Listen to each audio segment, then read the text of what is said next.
हरियाणा विधानसभा निवडणूक नुकतीच पार पडली। या निवडणुकीत विजयाची हॅट्रिक साधत भाजपाने पुन्हा एकदा कमळ फुलवलं। पण भाजपच्या विजयापेक्षा जास्त चर्चा रंगली ती काँग्रेसच्या पराभवाची। एक हाती विजय मिळवणार असंच जणू वातावरण काँग्रेसच्या गोटात होतं। पण जातीय समीकरण चुकली आणि बाजी पलटली। हरियाणा विधानसभेच्या निकालामुळे महाराष्ट्रात मात्र काँग्रेसची आता चांगलीच तारांबळ उडाली आहे। एकूणच महाविकास आघाडी आता सतर्क झाली आहे। भाजपच्या या विजयामागची राजकीय खेळी हरियाणात सुफल ठरली, तशीच ती महाराष्ट्रात संपूर्ण ठरणार का? मतदारांवर राजकीय प्रभाव टाकणारे काही धार्मिक समुदाय आपल्याकडे वळवण्यात भाजपा यशस्वी ठरणार का? आणि यामुळे विधानसभेत काँग्रेसला कसा फटका बसेल, याविषयी जाणून घेणार आहोत आजच्या व्हिडिओमधून। नमस्कार मंडळी, मी वैष्णवी आणि तुम्ही पाहताय .exp। महाराष्ट्राच्या राजकारणात घडलेल्या अनेक घडामोडी, बदललेलं सरकार, पक्षांतर प्रकरण, पहाटेचे शपथविधी यांनी झाडी डोंगर हाटील ते अगदी लाडक्या योजना आणि गुलाबी प्रचार सगळंच एकदम ओके मध्ये चालले। त्यात लोकसभा निवडणुकीत भाजपा गटात आलेली थोडीशी मरगळ सुद्धा आता हरियाणातील यशस्वी खेळीने झटकून निघाली आहे। पण दुसरीकडे या निकालाने प्यार मोहब्बतच्या दुकानावर आपण विजय मिळवूच असं वाटत असताना काँग्रेसला खाडकन जाग आली आहे। आता हरियाणा पॅटर्न महाराष्ट्रात यशस्वीरित्या आखण्याचा भाजपचा प्रयत्न सुरू आहे असं आपण म्हणू शकतो। हा हरियाणा पॅटर्न नक्की काय होता ते आधी जाणून घेऊया। हरियाणात भाजपने विधानसभा निवडणुकीपूर्वी मोठे नेतृत्व बदल केले होते। मनोहरलाल खट्टर यांना बाजूला करून नायब सिंह सैनी यांच्याकडे मुख्यमंत्री पदाची जबाबदारी दिली होती। जाट मतदारांचा फटका बसेल याचा भाजपला आधीच अंदाज होता, त्यामुळेच भाजपाने ओबीसी मतांवर आपलं जास्त लक्ष केंद्रित केलं होतं। हरियाणात ज्येष्ठ नेते भूपेंद्र सिंह हुड्डांकडे काँग्रेसने प्रचाराची धुरा सोपवली होती। हुड्डा यांनी जाट मतांवर प्रामुख्याने फोकस केला होता, त्यामुळे जाट सोडून अन्य जातींच्या मतदारांचं काँग्रेस विरोधात ध्रुवीकरण झालं होतं। काँग्रेसला सत्ता मिळाली तर हरियाणातील प्रबळ जातीचं पुन्हा एकदा वर्चस्व प्रस्थापित होईल अशी अन्य मतदारांची समजूत झाल्यानं अन्य पक्षांनी भाजपच्या बाजूने मतदान केलं। प्रबळ असा जातीचा गट लक्ष न करता त्यांना विरोध करणारे गट जवळ करणं भाजपच्या चांगलंच पथ्यावर पडलं। आता हाच पॅटर्न ते महाराष्ट्रात राबवू शकतात। मराठा समाजाचा रोष भाजप जाणून आहे, त्यामुळेच मराठा समाज वगळता इतर जातीय गटांना आपल्याकडे कसं वळवता येईल यावर भाजप काम करत आहे। निवडणूक आचारसंहिता लागू होण्यापूर्वीच घाई गडबडीत नियुक्त केलेल्या 7 आमदारांच्या यादीतून सुद्धा हे लक्षात येईलच। हरियाणामध्ये निवडणुकीपूर्वी पॅरोलवर सुटलेल्या राम रहीम बाबांच्या राजकीय प्रभावाचा विचार करता अशा गटांना पाठबळ देणं भाजपला मदतीचं ठरत आहे हे लक्षात येईल। याच पार्श्वभूमीवर पोहरादेवी आणि भगवानगडाला भाजपने दिलेले महत्त्व दुर्लक्षित करता येणार नाही। महाराष्ट्र भूषण प्राप्त आप्पासाहेब धर्माधिकारी यांना मानणारा देखील मोठा वर्ग राजकीय प्रभावित होऊ शकतो असं देखील काही जाणकारांचं मत आहे। मग चला जाणून घेऊया अशा धार्मिक समुदायांविषयी ज्यांच्या राजकीय भूमिका या निवडणुकीत महत्त्वाच्या ठरू शकतात। पोहरादेवी गड मूळचे राजस्थानची असलेल्या पोहरादेवीचं मंदिर वाशिम जिल्ह्यात आहे। पोहरादेवी गड म्हणजे बंजारा समाजाची काशी। गडावर 17व्या शतकामध्ये संत सेवालाल महाराज होऊन गेले, ज्यांनी बंजारा समाजामध्ये मोठ्या प्रमाणावर समाज प्रबोधनाचं काम केलं। अनेक वचनेही दिली जी आजही बंजारा समाजामध्ये पाळली जातात।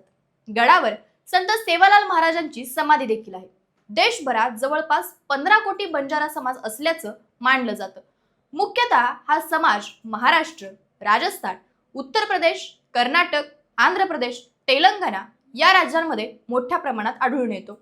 महाराष्ट्राचा विचार केला तर मराठवाडा आणि विदर्भात मोठ्या प्रमाणात हा समाज आहे। यवतमाळ, वाशिम, नांदेड, सोलापूर, लातूर, जळगाव या जिल्ह्यांमध्ये मोठ्या प्रमाणात हा समाज राहतो।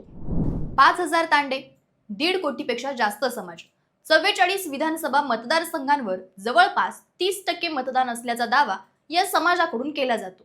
2019ला निवडणुकांमध्ये पुसद विधानसभा मतदारसंघामध्ये 90,000 मतदान तर यवतमाळ लोकसभेला 4.5 ते 5 लाख मतदार असल्याची माहिती बंजारा समाजाच्या संकेतस्थळावर प्रसिद्ध केलेली आहे।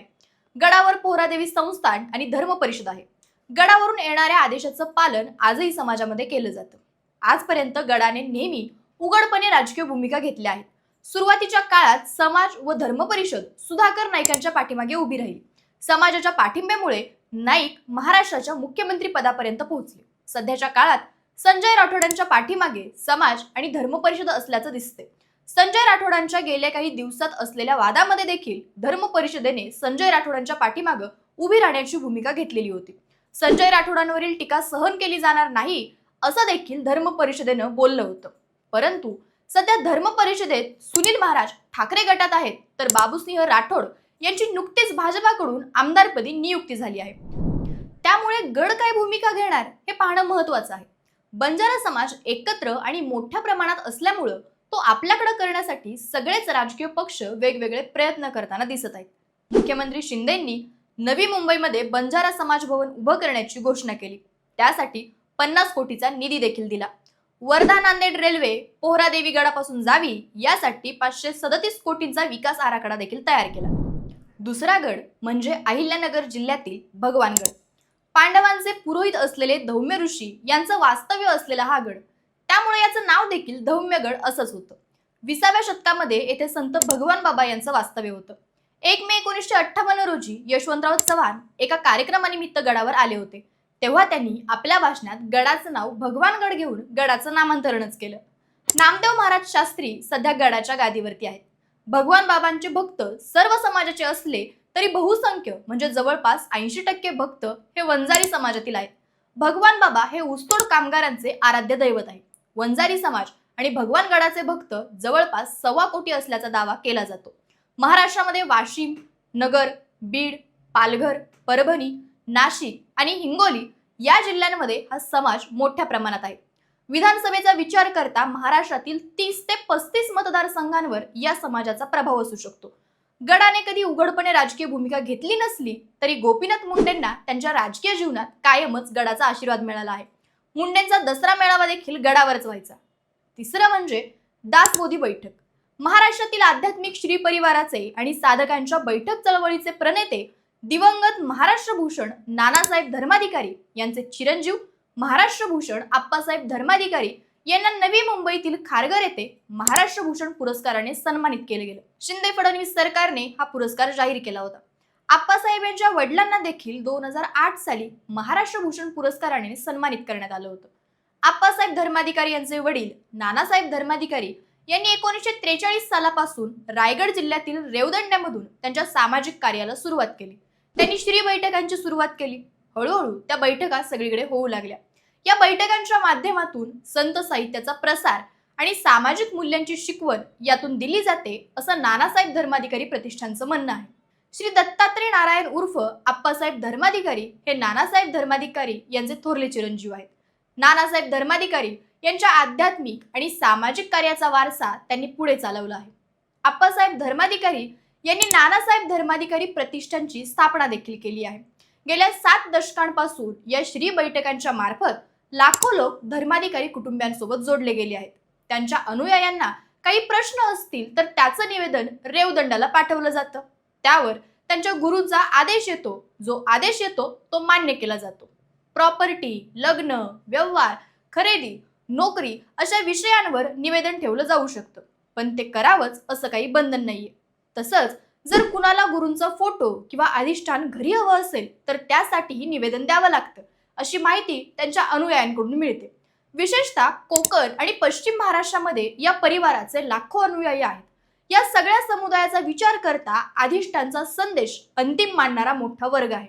आता यांना आपल्याकडे वळवण्यात भाजप किती यशस्वी ठरेल हे निवडणुकीचा निकालच सांगेल.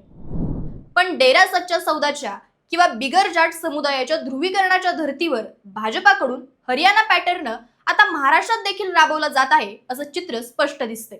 याबद्दल तुम्हाला काय वाटतं हे आम्हाला कमेंट बॉक्समध्ये नक्की कळवा.